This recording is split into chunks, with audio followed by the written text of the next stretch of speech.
मित्रों नमस्कार, Mishra ITI drawing YouTube channel पर आपका स्वागत है। आइए आज हम लोग फीटर थ्योरी से संबंधित ऑब्जेक्टिव प्रश्नों को हल करें जो लेथ से संबंधित है, और इनमें से कम 4 या 5 प्रश्न निश्चित रूप से जो है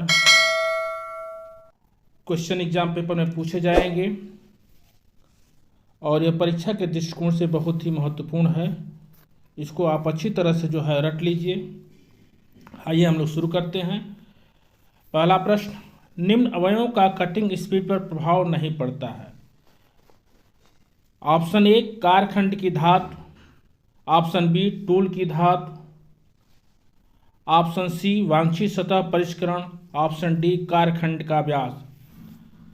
अर्थात कारखंड की धातु का प्रभाव कटिंग स्पीड पर पड़ता है, टूल किस धातु की है उसका भी प्रभाव पड़ता है, और वांछित सतह का परिष्करण जिसे हम करने जा रहे हैं वह किस तरह का है, ज़्यादा रफ है, कम रस है, या हल्का सा जो है हमको स्मूथ करना है, या फिनिश करना है, या कट लगाना है, इसका प्रभाव पड़ता है। लेकिन कारखंड के व्यास का प्रभाव कटिंग स्पीड पर बिल्कुल ही नहीं पड़ता। अर्थात हमारा आंसर ऑप्शन डी सही होगा। अगला प्रश्न है, फीड का निम्न पर प्रभाव पड़ता है। ऑप्शन ए वांछित सतह परिष्करण, option B cutting speed, option C कारखंड की धातु, ऑप्शन डी कटिंग टूल की धातु। तो फीड पर वांछित सतह का परिष्करण, हमारा जो सतह है, जिस सतह को हमको फिनिश करना है, उसका प्रभाव फीड पर पड़ता है। शेष ऑप्शन बी कटिंग स्पीड, कारखंड की धातु तथा कटिंग टूल की धातु का प्रभाव नहीं पड़ता है। अर्थात ऑप्शन बी उत्तर सही होगा। अगला प्रश्न, टूल द्वारा कारखंड के एक चक्कर में चली गई दूरी क्या कहलाती है। ऑप्शन 4 दिए हुए हैं। कटिंग स्पीड, कट की गहराई, ऑप्शन सी फीड तथा टूल स्पीड, जिसमें से हमारा सही उत्तर होगा फीड। टूल कारखंड एक चक्कर जितना वो लगाता है उसको हम फीड कहते हैं। ऑप्शन सी सही होगा। अगला प्रश्न, कटिंग फ्लूइड के 2 मुख्य उद्देश्य हैं। पहला उद्देश्य सफाई तथा स्नेहन, ऑप्शन बी ठंडा तथा स्नेहन करना, ऑप्शन सी ठंडा तथा चिप्स दूर करना, ऑप्शन डी ठंडा करना तथा फिनिश अच्छी करना। हर ऑप्शन में 2 उद्देश्य दिए हुए हैं। अब इन चारों ऑप्शन में कौन सा सही होगा ये देखना है। तो कटिंग फ्लूइड का मुख्य उद्देश्य सफाई तथा स्नेहन करना नहीं है। ऑप्शन बी ठंडा तथा स्नेहन करना, ये हमारा सही उत्तर है, ऑप्शन बी। अगला प्रश्न, कास्ट आयरन की टर्निंग करते समय निम्न कटिंग फ्लूइड का प्रयोग करना चाहिए। ऑप्शन 4 दिए हुए हैं। साफ पानी, यह ऑप्शन ए है, ऑप्शन बी घुलनशील तेल तथा पानी, ऑप्शन सी तेल तथा इमल्सन, तथा ऑप्शन डी इनमें से कोई नहीं। अर्थात कास्ट आयरन की टर्निंग करते समय जो कटिंग फ्लूइड्स जो 3 ऑप्शन दिए हुए हैं, इनमें से कोई नहीं होगा। अर्थात हमारा उत्तर डी सही होगा।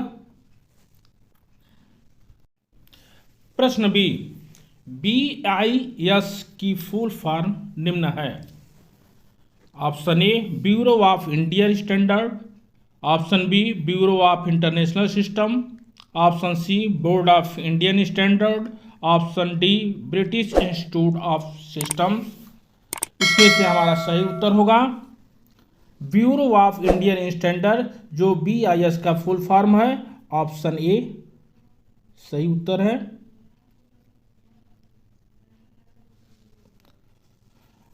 अगला प्रश्न, गैप बेड लेथ के मेन बेड के निम्न भाग में फिट रहता है?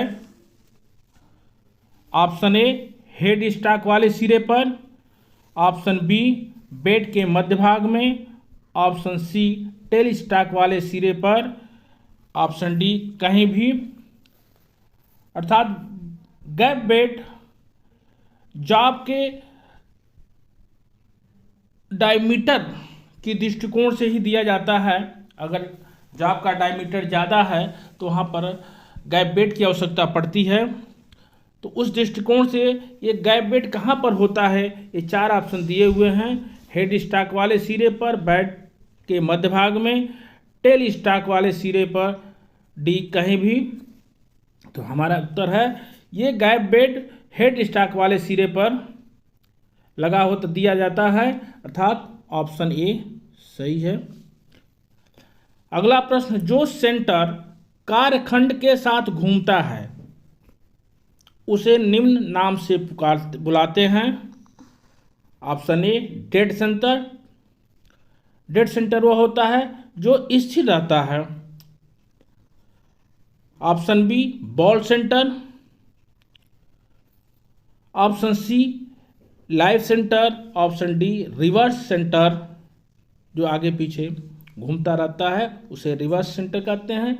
लाइव सेंटर जो घूमता रहता है, कारखंड के साथ घूमता रहता है, उसे लाइव सेंटर कहते हैं, अर्थात ऑप्शन सी सही होगा। अगला प्रश्न, सेंटर ड्रिलिंग करते समय ड्रिल निम्न कारणों से टूट सकता है।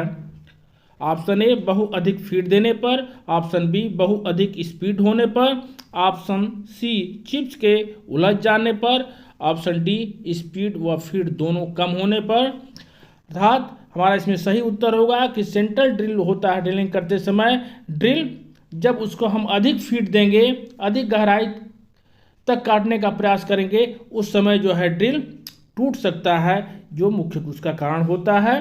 सर ऑप्शन ए सही होगा। अगला प्रश्न, निम्न में से कौन ग्रुप बनाने का उद्देश्य नहीं है? ऑप्शन ए कटिंग टूल को क्लियरेंस प्रदान करना, ऑप्शन बी नट को शोल्डर तक पहुंचाने में सहायता करना, ऑप्शन सी मापन के लिए रेफरेंस प्लेन बनाना, ऑप्शन डी मिलने वाले पार्ट्स को शोल्डर पर ठीक करना। जिसमें से हमारा सही उत्तर होगा कि कटिंग टूल को क्लियरेंस प्रदान करने के उद्देश्य से ग्रुप बनाने का उद्देश्य है, ऑप्शन ए सही है। अगला प्रश्न, नर्लिंग ऑपरेशन निम्न प्रकार किया जाता है। Option A turning spindle speed पर, option B turning spindle speed से अधिक दर पर, ऑप्शन सी टर्निंग स्पीड से आधी स्पीड पर, ऑप्शन डी टर्निंग से 1/3 गुनी स्पीड पर। जिसमें से हमारा सही उत्तर होगा कि नर्लिंग ऑपरेशन टर्निंग से 1/3 गुनी स्पीड पर किया जाता है, अर्थात ऑप्शन डी सही उत्तर है। अगला प्रश्न, निम्न हेड स्टॉक के पार्ट्स हैं। ड्राइविंग मैकेनिज्म ऑप्शन ए है, option B tail stock, option C changing dial, option D tool post. इसमें से ड्राइविंग मैकेनिज्म ये हमारे जो है टेल स्टॉक के पार्ट्स होते हैं। जो लेथ मशीन में हेड स्टॉक होता है, ये हेड स्टॉक के पार्ट्स ड्राइविंग मैकेनिज्म हैं। अगला प्रश्न, नर्निंग करने में निम्न प्रक्रिया होती है। Option A searing, option B forming, option C turning, option D processing. ये प्रोसेसिंग जो लेथ मशीन पर हम करते हैं, शेयरिंग, फॉर्मिंग, टर्निंग, प्रोसेसिंग, तो इनमें से फॉर्मिंग प्रोसेसिंग है, ये नर्निंग करने की क्रिया है, ऑप्शन बी। अगला प्रश्न है, टम्बलर गियर यूनिट में निम्न गियर होते हैं, अर्थात गियरों की संख्या कितनी होती है? ऑप्शन ए दिया हुआ है मात्र 1, option B 2, option C 3, option D 4। अर्थात टम्बलर गियर में 2 यूनिट होते हैं, ऑप्शन बी सही उत्तर होगा। मित्रों, इस प्रकार ने हम लोगों ने लेथ मशीन से संबंधित कुछ प्रश्नों को हल किया जो परीक्षा के दृष्टिकोण से बहुत ही उपयोगी हैं। शेष अगले वीडियो में मिलेंगे। यदि यह वीडियो पसंद आया हो तो कृपया लाइक, सब्सक्राइब एंड